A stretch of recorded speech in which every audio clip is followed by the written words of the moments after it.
ఏ జీవి ఏంటమ్మా అలా పాతేశారు? మా వైజాగ్ బీచ్ లో లోపల ఇసుక లోపల ఇలా ఏంటమ్మా? మ్యూజిక్ సిట్టింగ్ అని పిలిచారు సార్, పాతేశాడు సార్. ఈ అనిల్ చూస్తే వణికేచేస్తుందమ్మా. ఏదో ఒకటి అడుగుతాడు. నాకు తెలిసి పటాసప్పుడు బానే ఉన్నాడు సార్. మీరే బాగా ప్యాంపర్ చేశారు. నేను పాడతా దగ్గర నుంచి ఈయన్ని పాతేసే దాకా తీసుకొచ్చారు.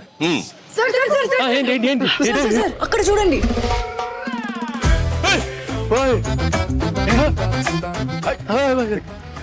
అనిల్ ఏంటి అనిల్ ఈ కత్తి? కత్తి లాంటి ప్రమోషన్ చేస్తున్నానని ఫ్యాన్స్ నా చేతిలో కత్తి పెట్టి ఈ తలపాగా పెట్టి కాన్సెప్ట్ కింగ్ అని ఒక బిరుదు ఇచ్చారు సార్. కానీ ఈ కత్తి చూడగానే ముహూర్తం రోజు ఒక కత్తి లాంటి ఒక వైరల్ ఐడియా చేయాలని, కానీ ఎన్ని ఐడియాలు నేనే ఇవ్వాలి. ఒక ఐడియా మీరు ఇవ్వచ్చు కదా. కత్తి లాంటి ఐడియా ఇస్తానమ్మా. అప్పుడు కత్తి మీ చేతిలో ఉండాలి sir. Can I know that idea sir? I'm very curious. All the best. You want ideas? Yes, come on. Nice idea.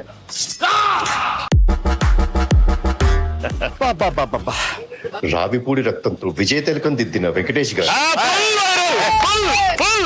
ఎలా ఉంది అనిల్? వైరల్ ఫీవర్ వచ్చాను నేను బయలుదేరి. ఆగమ్మా నీళ్ళు. ఈ సినిమాలో ఇంకో హీరో ఉన్నాడు, మరి నాతో తిలకం పెట్టించుకోవాలి. వీర తిలకం అమ్మాయిలు కదా పెట్టాలి. ఇద్దరిలో ఒక్కడ పెట్టండి ప్లీజ్. ఇద్దరం పెడతాం.